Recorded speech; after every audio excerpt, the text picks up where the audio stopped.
Good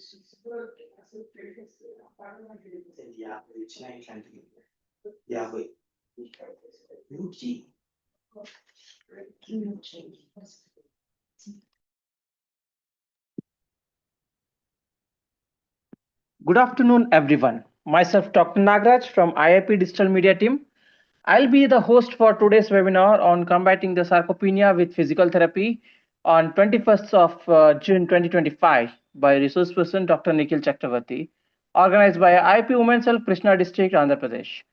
The Indian Association of Physiotherapists is the oldest and largest association representing physiotherapists in India since 1955.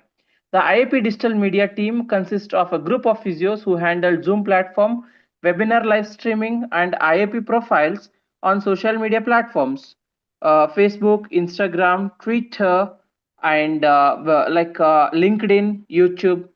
Follow the IAP profiles on these social media to receive the notifications for our events such as webinars, workshops, CMEs, conferences, health camps, and IAP YouTube channel for the notifications for our live webinars. In the playlist section of this channel, like webinars are segregated into the various folders on topics like orthopedics, neurology, sports and fitness, and pediatrics, as well as cardiopulmonary, women's health, research, cancer rehab, and so many, etc.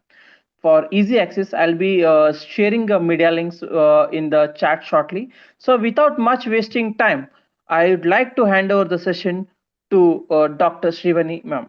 Over to you, ma'am. Good afternoon, everyone. I am Dr. Sri Pravina, Coordinator of Krishna District. On behalf of IAPWC, would like to welcome you all for the webinar. It gives me a great pleasure to introduce the resource person, Dr. Nikhil Chakravarti. He is an expert in cardiopulmonary rehabilitation along with the certification in fitness and ergonomics. He post-graduated from Manipal University and worked as a senior physiotherapist in Manipal Hospital, Bangalore for a period of 5 years. Later on, he was the in charge of physiotherapy at Yashoda Group of Hospitals, where he worked at the challenging time of pandemic. He came with a rich 10 years experience. He is currently working as a head of physiotherapy department at Baswatarakam Indo-American Cancer Hospital and Research Institute. He presented a papers at various conferences.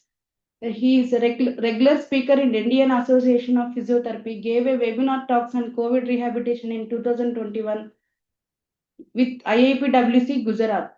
He was a guest speaker in cardiopulmonary rehabilitation workshop conducted by Yashoda Hospitals. Thank you. I am hand over mic to Dr. Nikhil Chakravarti, sir.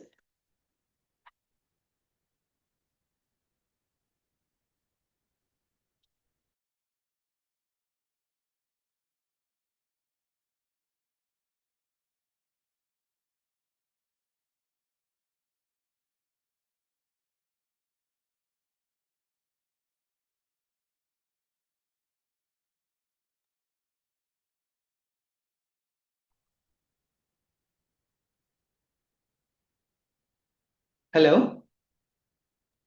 Yes, sir, we can hear you. We can start the session. Yeah. Is my screen visible? No, sir. Please share the screen, sir. Okay. We are live.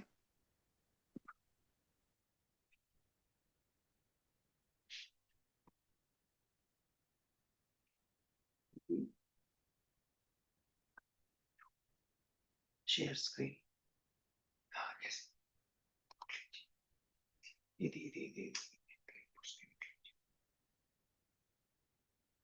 Share.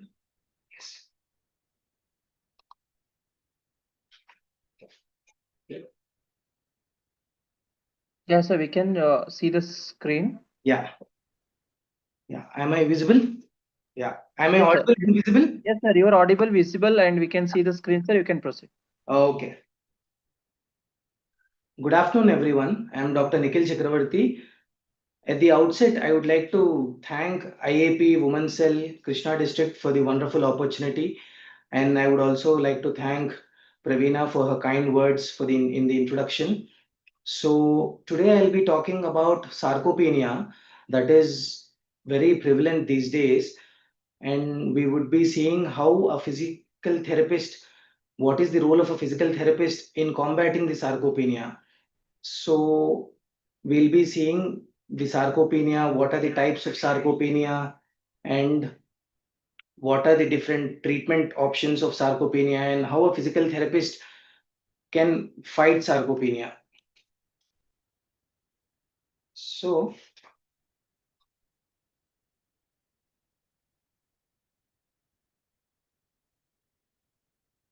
one second.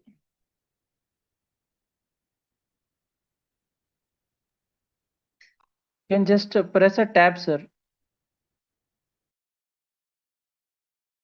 Space bar you can press, sir. Space.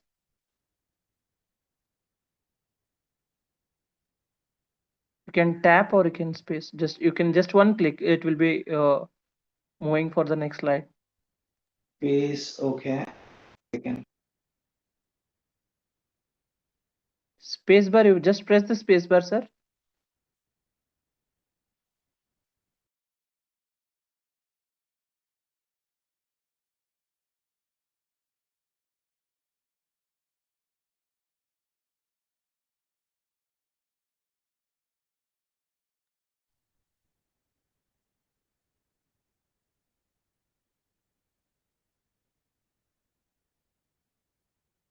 Yeah.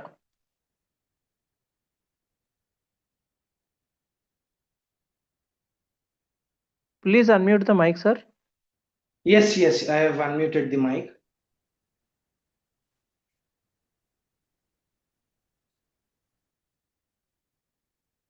Stuck. Sir.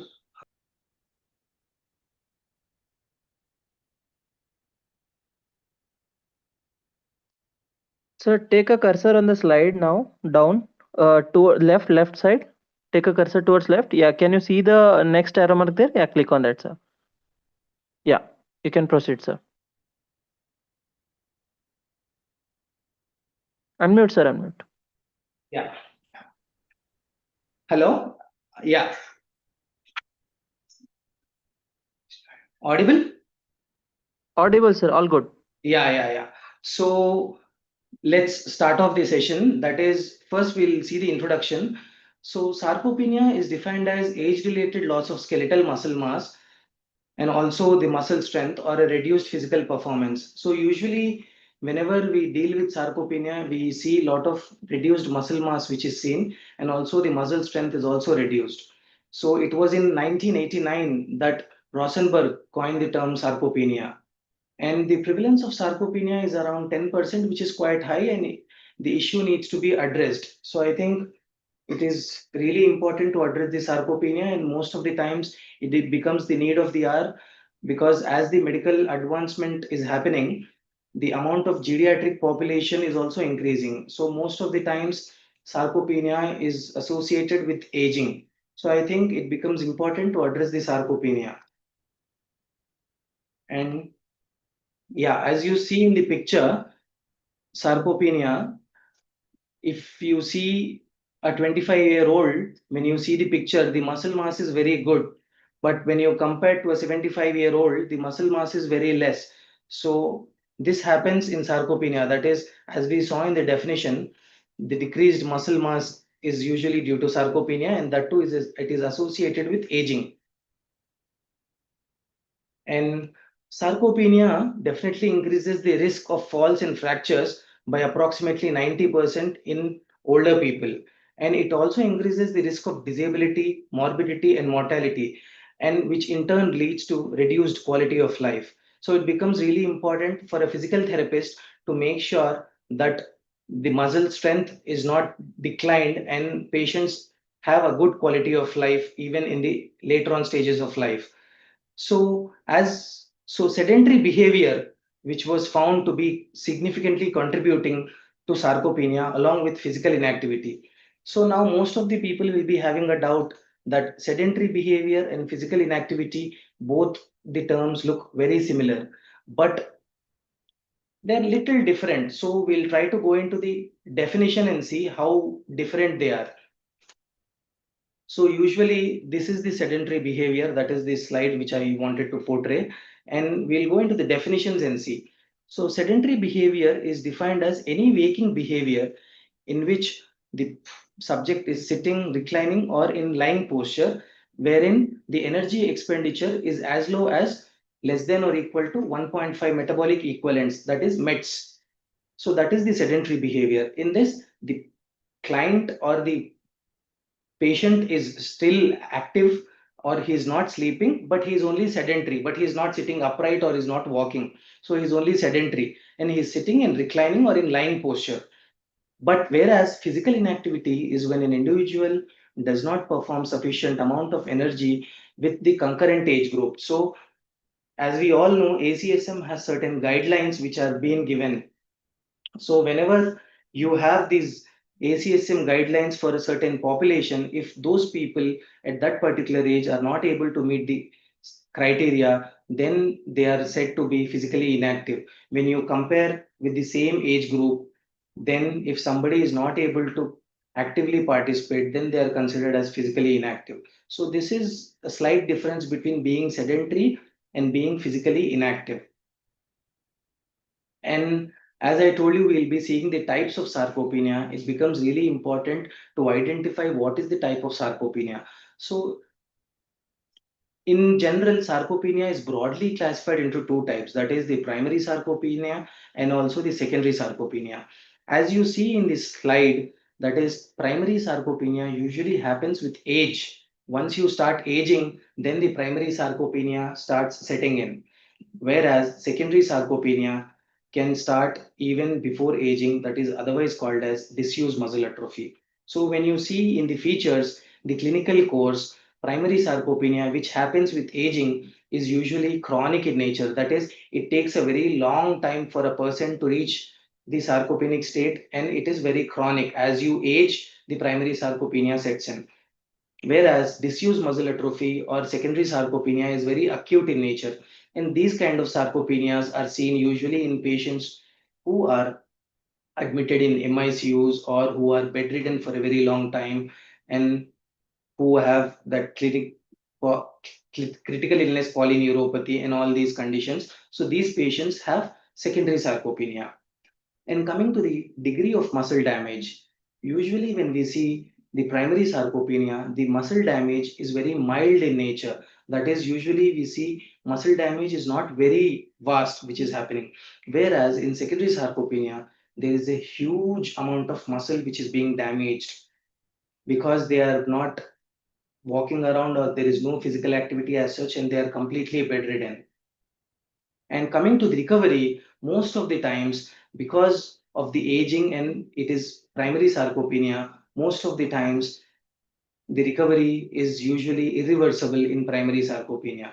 But in secondary sarcopenia, most of the times it is reversible in nature. That is, once a patient is confined to bed, once you rehabilitate him, once you start vigorous physiotherapy, once you make him stand, once you put him through a regular exercise regime, definitely you will see a lot of reversible changes which are happening. So definitely you will see a lot of recovery is also there in secondary sarcopenia.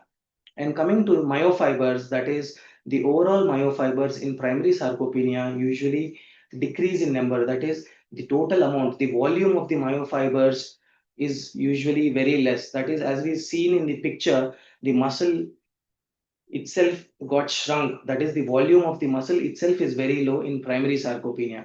Whereas in secondary sarcopenia, the cross section, that is, they are shrunk and the cross section of the myofibers is decreased. Not the volume, but the cross section is decreased. So this happens in secondary sarcopenia. So these are the primary differences between the primary sarcopenia and also the secondary sarcopenia. And coming to elderly individuals are more likely to develop chronic inflammation due to decline in immune function caused by aging. Most of the times, elderly individuals are prone to chronic inflammation. And whenever you have inflammation, your immunity is also reduced. And whenever you have chronic inflammation, which is there in your body with aging, you will have these pro inflammatory cytokines like TNF, that is tumor necrosis factor, IL-6 interleukins, IL-18, all these levels also will be very high and they will be seen in the bloodstream. So all this is because of the chronic inflammation which started with aging. And all these pro-inflammatory cytokines, that is tumor necrosis factor and IL-6, have been reported to increase at least 2 to 4 times in elderly people when compared to healthy young adults. So this itself proves that with the aging, there starts with the with the aging, you will have chronic inflammation, and with inflammation, you will have all these pro-inflammatory cytokines, which are very high in number. And when you compare the pro-inflammatory cytokine levels with the younger adults, these are very high in older people. And coming to whenever you have inflammatory cytokines, you will have dysfunction of the mitochondria, and also the energy production is also hampered, resulting in decreased ATP production. As we all know that, coming back to the basics, that is mitochondria is definitely called as powerhouse of the cell. So whenever you have a distortion in the mitochondria, definitely the overall ATP production or also the energy production is also hampered or decreased. And there is another mechanism called apoptosis, wherein it happens in cell death that removes unnecessary cells.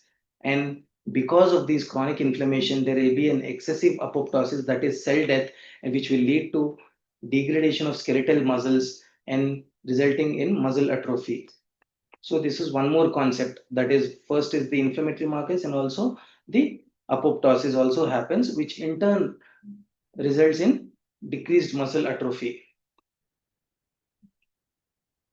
Next important factor is definitely not very least important. It is definitely one of the major factor, which is the obesity. Obesity is another very important factor for the development of chronic inflammation. That is why we say always maintain your body weight in an ideal BMI. So obese people will definitely have a lot of inflammation going on.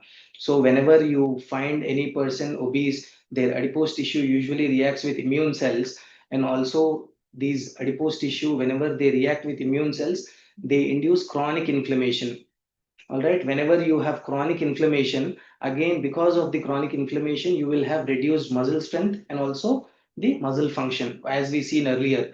So obesity also becomes an trigger for to induce inflammation, and it also increases macrophage infiltration into the skeletal muscle, decreasing the overall muscle mass and increasing the accumulation of the ectopic fat. So you need to always make sure as a therapist, and you need to track the patient's weight and also check regularly that the patient is in your BMI, and try to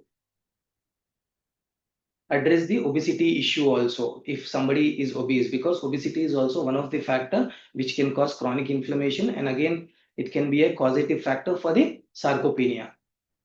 So as we see, this is the flowchart which was there in the article. I'll share the articles in the end. That is, whenever if somebody is obese, you will have a lot of insulin resistance, and we have seen mitochondrial dysfunction which can happen with chronic inflammation, and also the apoptosis, that is excessive muscle damage which happens, but everything leading down to the basic point, that is you will have a lot of muscle breakdown, which can lead to the culprit of the day, that is the sarcopenia. So you have to address each of these things to make sure that the client is not being falling prey for the sarcopenia. So till now, we have seen what is sarcopenia, what is the pathophysiology, what are the different types of sarcopenia and everything. So as a physical therapist, what all we can do to prevent sarcopenia or to address the sarcopenia? So undoubtedly, we cannot stop aging. So aging and becoming old is inevitable, but we can do certain things as a physical therapist so that we can stop this sarcopenia going into the next phase. So physical exercise is the most effective intervention for sarcopenia, undoubtedly. And also, there are evidence based guidelines which provide very strong recommendations for physical activity as a primary treatment for sarcopenia. Resistance training also had positive effects on fat body mass, hand grip strength, knee extension strength, gait speed, and also timed up and go test. Coming to, I wanted to share when I was going through all these articles, what I have seen is in the second slide itself, I have mentioned whenever somebody is prone to sarcopenia or have fallen prey to sarcopenia, most of the times there is a very high chance of fall or fractures. So most of the elderly patients, they might buckle or they might wobble and they might have a fall, which can lead to a head injury sometimes or fracture or anything. So most of the times what we have observed is if your lower limb or if your core strength is very weak, you will end up in sarcopenia. So most of the times we address as physical therapists, we address the lower limb strength. That is your quadriceps, your hams, your pelvic muscles, your gluteals. So all these things have to be strengthened and conditioned on a regular basis, at least 2 to 3 or 4 times in a week. That is what ACSM guidelines talk about. That is American College of Sports Medicine. These people have given guidelines. So those people also tell the same thing. So resistance exercises are supposed to be added to all these people. Like, see, I have these are the pictures. That is, you start initially with in elderly population, that is you start with basic exercises, that is your static quadriceps, so that your quadriceps is strengthened, and also the dynamic quadriceps with movement, isometric and isotonic, as everybody knows. Where there is no change in the length, that is the isometric, and also the isotonic. And also you can address the, you can use therabands and theratubes also to increase the core strength in the upper shoulders. That is, whenever most of the times if the patients want to walk with walker, you are supposed to have good shoulder strength. So for good shoulder strength, you are supposed to strengthen your shoulders. So you can use therabands also for strengthening. So I believe very strongly that not only physiotherapy, but also for any kind of rehab or such things, it is always a holistic approach which needs to be looked into. So not only exercise, but also nutrition. When I was coming up, when I was studying, when I was going through the studies, nutrition also was very important and played a crucial role in addressing sarcopenia. So definitely nutrition, exercise and also nutrition interventions have been investigated and strategies for maintaining and increasing muscle mass and physical function. So prevalence of prevalence of malnutrition among people undergoing cancer treatment is approximately 39%. So you see, it is very significant. So until and unless you actually correct that malnutrition, you cannot address the physical therapy aspect also. So if you want to address, you have to address the patient who is undergoing cancer treatment as a whole.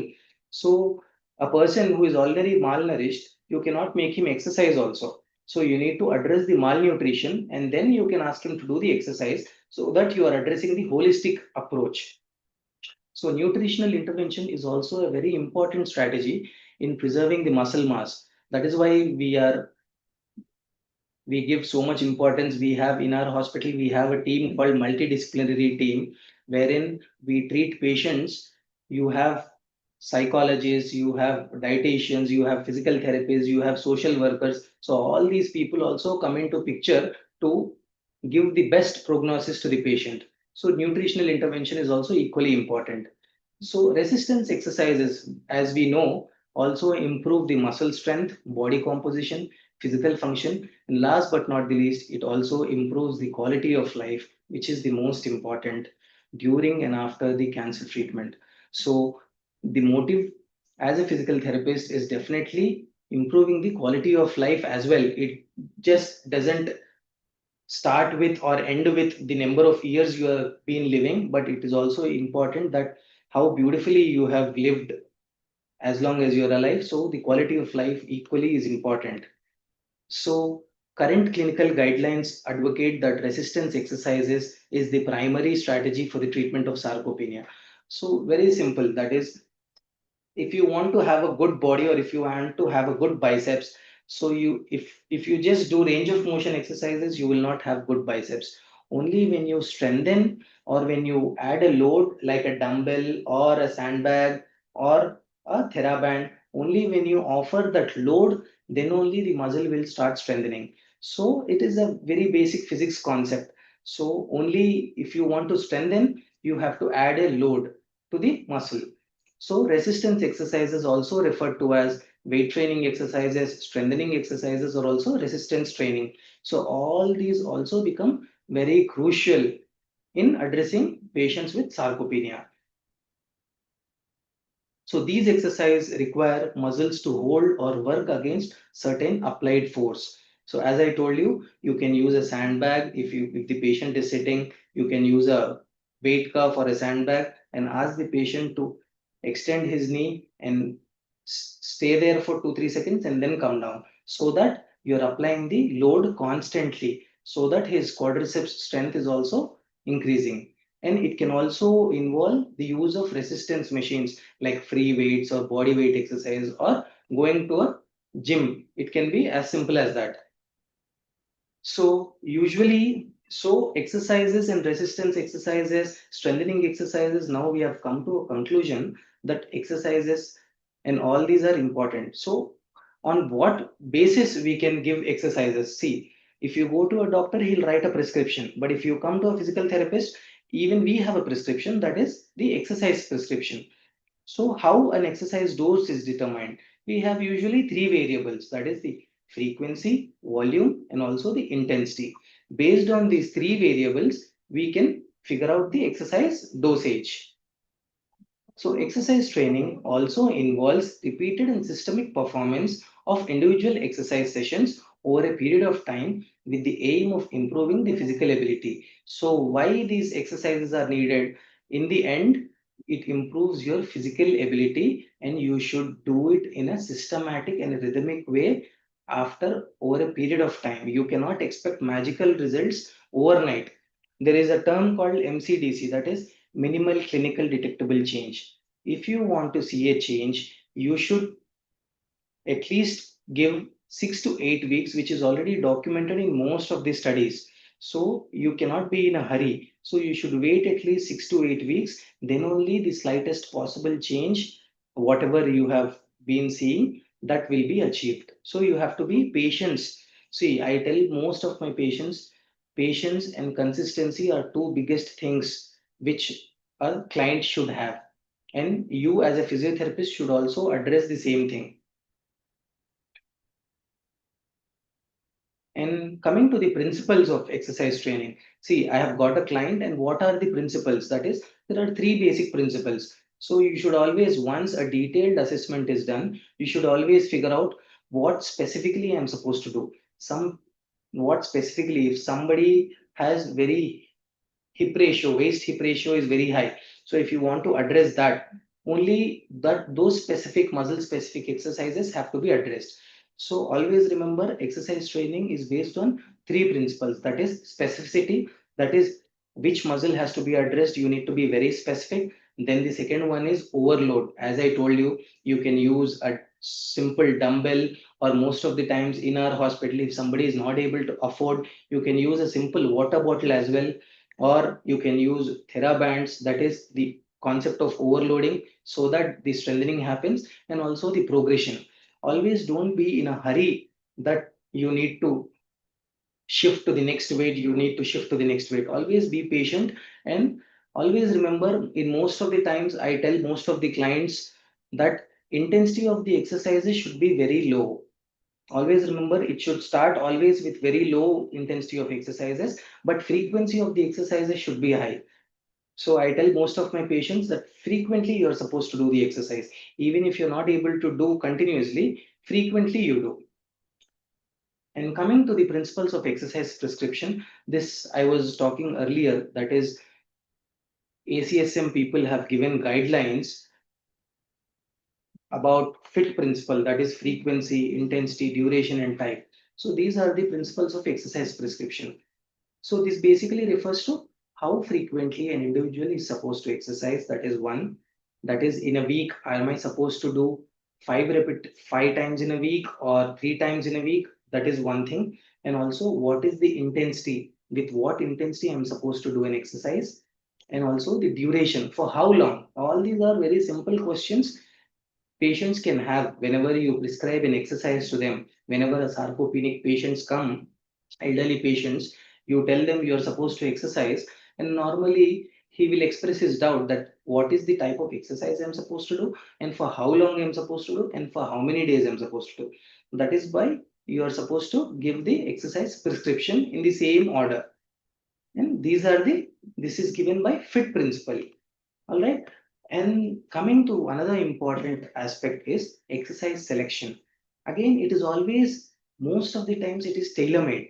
It is not a very constant thing that I'm supposed to address only this. Based on an individual or a client, what, after your detailed assessment, what is lacking and what is the type of exercise you are supposed to do. Most of the times, the common objective or a thumb rule is you are supposed to target all the major muscle groups, because all the major muscle groups, if you target, he is able to do his ADLs, that is activities of daily life, very smoothly without any dependence. So the second thing, as I was telling earlier, because sarcopenic patients have a very high history of falls and fractures. So definitely this slide wherein it is involved, wherein it is said that your quadriceps, hamstrings, glutes, calves, all these become really important to be addressed, and these should be prioritized first.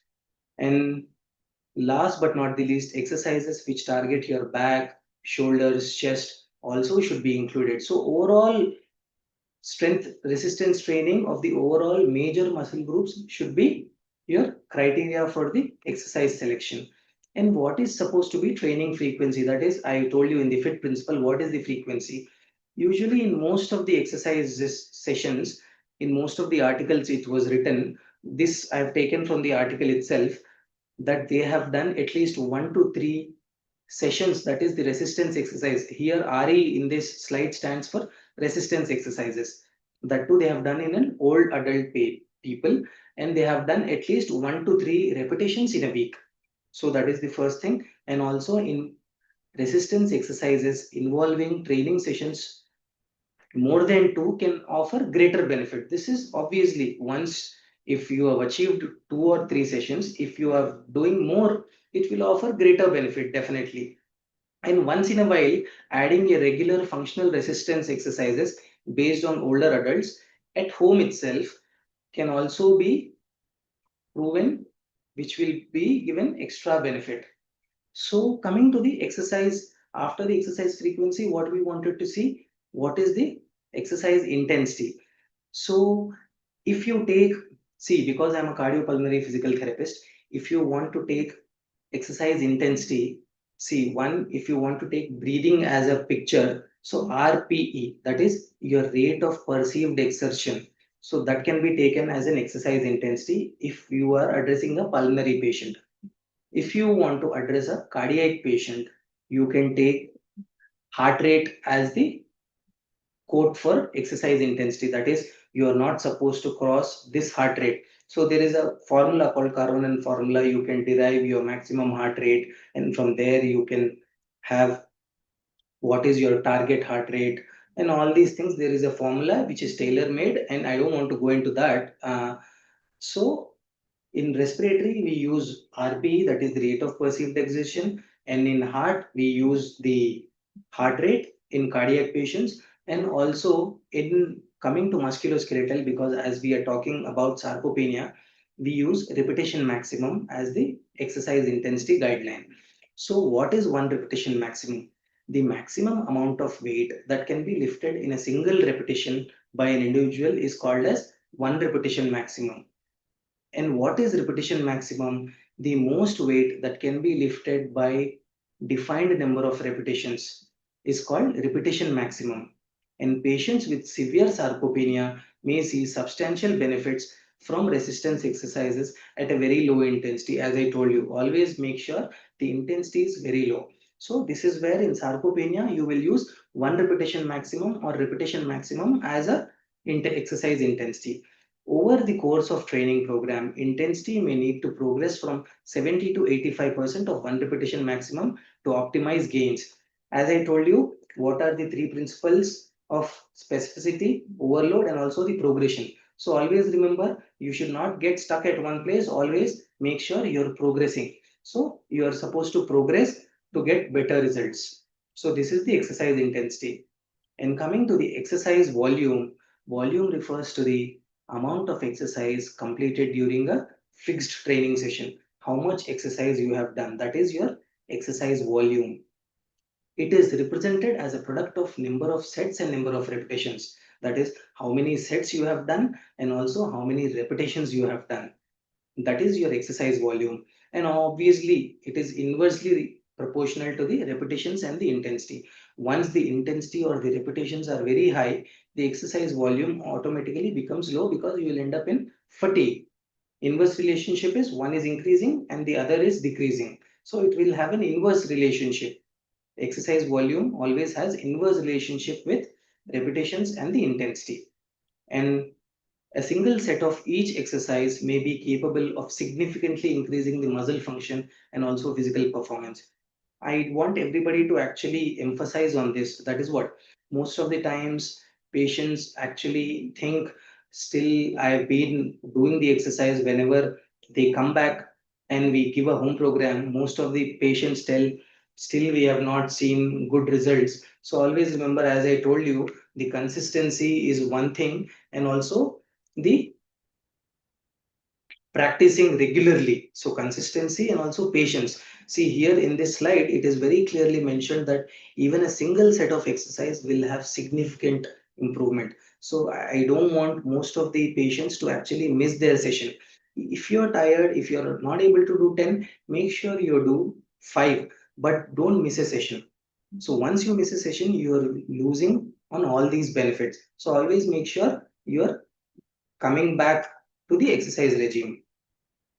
So I just wanted to show an example how a study was conducted, that is resistance exercise prescription in old patients with sarcopenia. So what they have done here, they have beautifully explained, that is what, according to the fit principle, what all they did.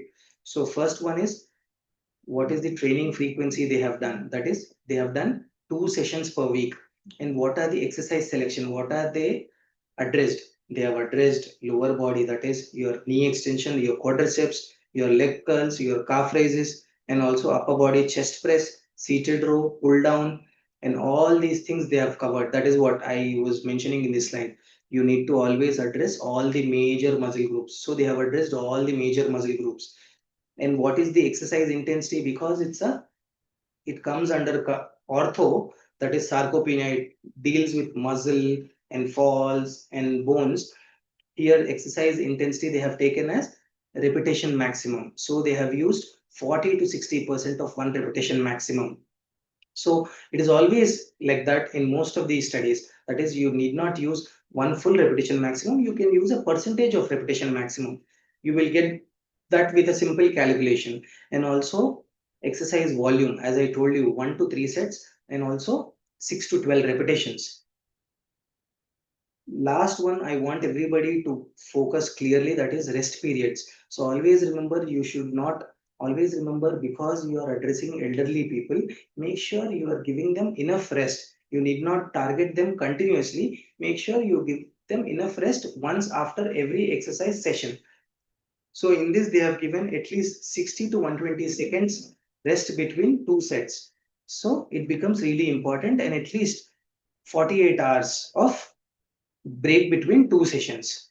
All right. So, what are the exercise recommendations for cancer patients with sarcopenia? So, with sarcopenia, American College of Sports Medicine recently concluded that exercise is definitely safe for most of the cancer survivors or most of the elderly populations, because there is a huge myth that if somebody is very old, am I supposed to ask them to further more exercise, or am I supposed to ask them to give rest? So it is all obviously evidence based, and it is already proven that exercise is very safe and effective. And there are number of studies which show, even in cancer patients, if a patient is having cancer with sarcopenia, exercises are mandatory and it is very safe and effective. And resistance and strength training programs for cancer survivors have marginal benefits with respect to quality of life and also fatigue in cancer patients. Improvement of physical function in cancer patients with sarcopenia definitely will lead to a greater quality of life, and also it will help in reduction of their fatigue. So it becomes really important as a physical therapist to address the quality of life and also reduce the fatigue. We have all come across the word called cancer fatigue. So it is always overwhelming once a patient tells that fatigue, I'm able to walk better, I'm able to stand for a long time, because all these, in most of the studies, what they have done is they have checked the timed up and go test and all these tests they have taken as outcome measures. So they have given an intervention, exercise intervention, and they have taken the 6 minute walk test or a timed up and go test or a other tests which actually are outcome measures. So you will see a lot of difference once you address an exercise program. So coming to the last thing, that is sarcopenic obesity, it is again a condition wherein there is a reduced lean body mass in context to the excess adiposity. And sarcopenic obesity is often reported in older people. Obesity again exacerbates sarcopenia. As we have seen earlier, obesity usually causes inflammation and also lowers the physical function and also increases the risk of mortality. So the South Asian population is again rapidly aging, and sarcopenia is likely to become a huge burden. So I think it becomes the need of the hour to actually address this sarcopenia, especially in our ethnicity. So South Asia is again ethnically, culturally, and phenotypically unique. So this region is again seeing an increase in non-communicable lifestyle diseases along with obesity. Thank you so much. Thank you.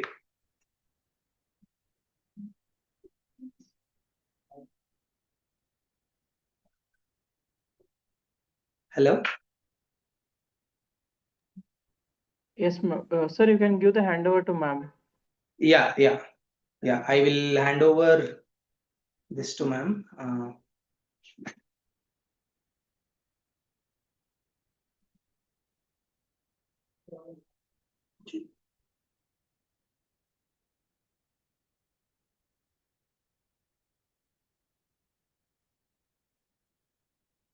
Thank you, Dr. Nikhil Chakravarti, sir, for wonderful and valuable words given by you, sir.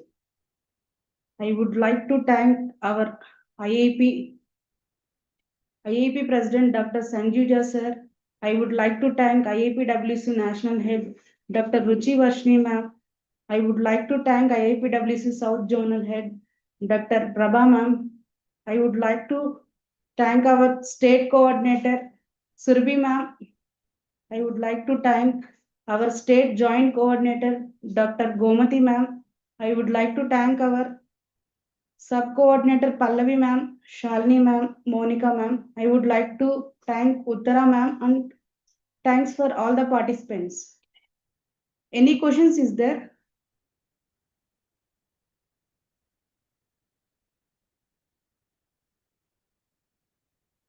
Sir, my voice is audible. No questions in the chat box, ma'am. Sir, any questions, sir? No questions I can see in the chat box, ma'am. Yeah, okay, sir. Shall I end the meeting, sir?